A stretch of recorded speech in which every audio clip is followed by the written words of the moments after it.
guys. Busy birthday month for you, huh? Yeah, I know.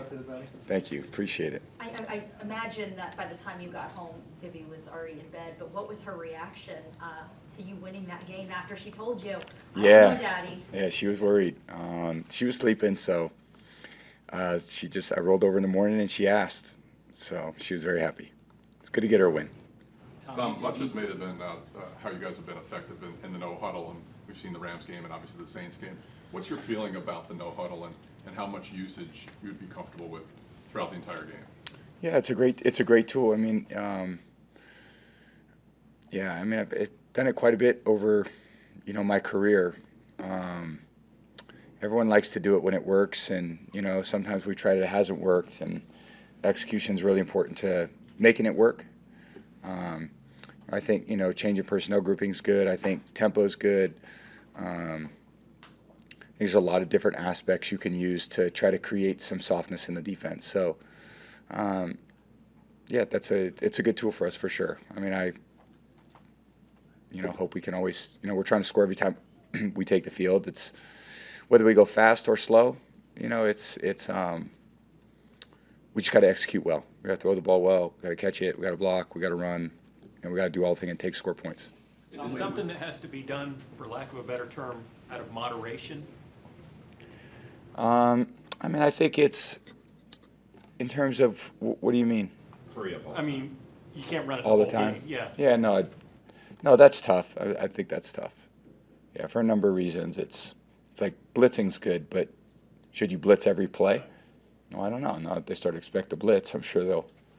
So, you'd like to be able to do everything. You'd like to, when you use it, you like to do it well. When you change personnel groupings, you'd like to do that well. When you run the ball, you'd like to do that well. I think all those things come down to the same thing, and I know we've talked about that, for weeks now. I think our job as players is to execute whatever the situation is, to start the game, we got to start it well. We got to finish the halves well. We got to be well in third down. We got to do well in the red area. We got to do well taking care of the football. We got to do well making people miss. We got to, all those things add up. So obviously when you play good teams and defenses, they're going to challenge those things too. So it's not always going to go great. So you just got to keep playing as hard as you can, and hopefully after 60 minutes, you have enough points to win the game. Tom, you told this story many times about growing up in the Bay Area. Yep. This is only the second time that you've gone home to play. Yeah. Just indulge us one more time, if you wouldn't mind, the experiences at Candlestick, the championship, and just what it means to you to go home and have everyone there able to see you. Yeah, it's pretty unique. I've never, for as long as I've played, to have one experience there, and it was a great one too. We played out there. It was a rainy day. It was 2016. We had a really good football team, and had a lot of friends and family in the crowd. I ran out for pregame warm-up, and I remember Chip Kelly coming over to me, and he was like, "Damn, it's a home game for you," and it really was. And there was a lot of great. I think I always consider myself a California kid, and grew up obviously loving Joe Montana and Steve Young, and going to the 49er games. That's where I fell in love with football, and we'd sit up there in the nosebleeds, and we had 4 tickets. My mom and dad would go. I would usually go, and then one of my sisters would go. And, I was lucky to grow up in the Bay Area at that time. It was just a great time. There was so many great players, a great era of football. And I loved the 49ers. I loved them through college. And then when they skipped over me 6 times, I started hating the 49ers. And that's just the way it went down. And never got a chance to go out there. I was supposed to go out there in 2008. And we had it all set up. We were talking all off season. My first time going out there, and then tore my ACL in week 1. So I had to wait another 8 years. I went to the new stadium, so I never even got to play in Candlestick.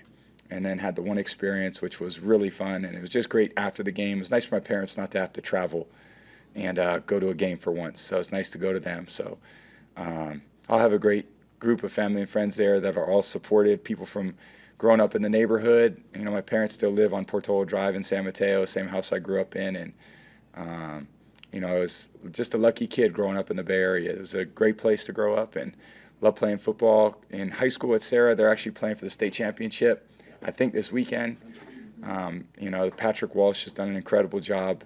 He was a high school running back at De La Salle, which my uncle was a principal at, and they are hugely successful in NorCal for many, many years. And Patrick was a great running back, then became the head coach at Sarah, and they're doing great. And then went to Michigan, and obviously went home whenever I could. And then went further away to Boston, so it was, kept going further and further away from California. Came here, still didn't make it any closer.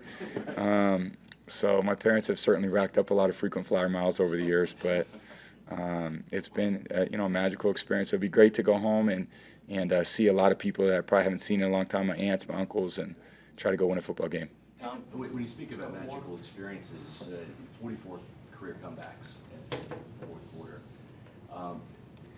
For you personally, do games like Monday night, do you amaze yourself, or have you just done it so many times that you just kind of expect it and it's not as wow to you as it maybe is to other people?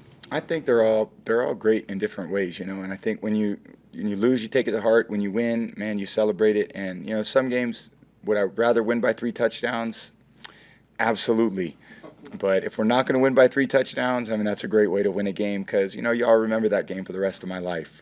And for all the guys on the team that experienced that, all the coaches, there was a great celebration in the locker room. We really enjoyed it. And, you realize, look, you could be down and you could look bad and you just keep fighting your tail off. And it's never over and you just got to keep finding a way. And defense made so many great plays, a lot of clutch plays, offensive players made so many great plays, and that's what it takes. And we just got to build on it. We got to get positive momentum. We got to get a lot of confidence and just keep building on it week after week. We obviously know we can do that. There's a lot of other things that we can do a better job of too, and that's what we go out there every day and try to practice at it and trying to figure out ways to continue to move people around to get us in spots to succeed. So that's what football is ultimately about. What are some of your fondest memories from growing up in the Bay Area that have kind of shaped you today? Because I talked to a lot of your childhood friends, and they've got stories. They all seem to want to talk about that dot drill that you had set up at your house and some of those pickup basketball games. And, Yeah. I'm not going to lie, one of your, I think it was it Matt Buzzle who said that you ran like you had a piano on your back? I still do. Yeah. Buzz was a great player in high school, and I had so many friends growing up there, and Sarah was a great baseball school, and I love baseball. I started playing football and fell in love with football because of the camaraderie of it all. And I was always the kid that was trying to prove myself to everyone. And, there was one thing in sports that I was really good in basically a lot of sports. I was really good in baseball, threw the ball well, I hit the ball really well. I was really good in golf. I was good in any sport I was really good at. I'm good in ping pong. I'm good in darts. I just can't run. And I can't jump. So running and jumping are a problem.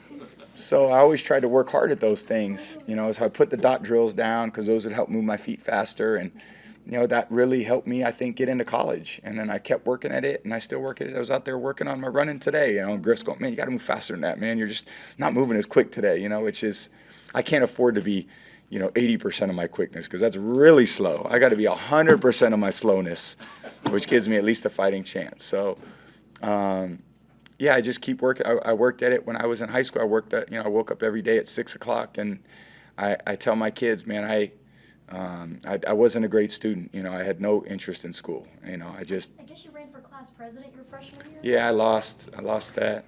I wouldn't have been good at that. I was good in sports, and I found a good profession for it. So, lucky to find a lot of people in my life that supported me in that journey, and parents were at the top of the list. Sisters motivated me, I was always cheering them on up at Beresford Park and Hillsdale High School. And, we were just a kid growing up like all of us were and trying to have some fun. And here I am many years later and going back and going to try to go home and give people what they want. So that's what we'll try to do. Tom, with that being said, with all that, like seeing everybody, how much you loved it, 49ers fan and all that, but where you guys Well, not a are, 49er fan anymore. Yeah, that's long gone. but how big this game is to be able to put those emotions away and where you guys are right now? Yeah, I put those emotions away too. I think my emotion is to do everything I can to help us win the game. And I know they know that's what they expect of me. They know they're, we're a competitive team, and we haven't had our best moments this year all the time, but we're going to go out there and we're going to try to play our best football this year, which it's what it's going to take because we're playing a great football team, best defense in the league, some incredible players in Bosa, Warner, Got a lot of respect for those guys. They do a lot of things well, really well coached. Kyle's a hell of a coach. D'Amico Ryan's a great coach. I played against him as a player. He was a great player. He's turning into be a great coach. So they do a lot of things well. It's going to be a huge challenge for us. They run to the ball. They pursue. They tackle. They hit. They got a great group of defensive players, and there's a reason why they played very well, especially on defense. So we got our work cut out for us. So thank you guys. Thanks, Tom.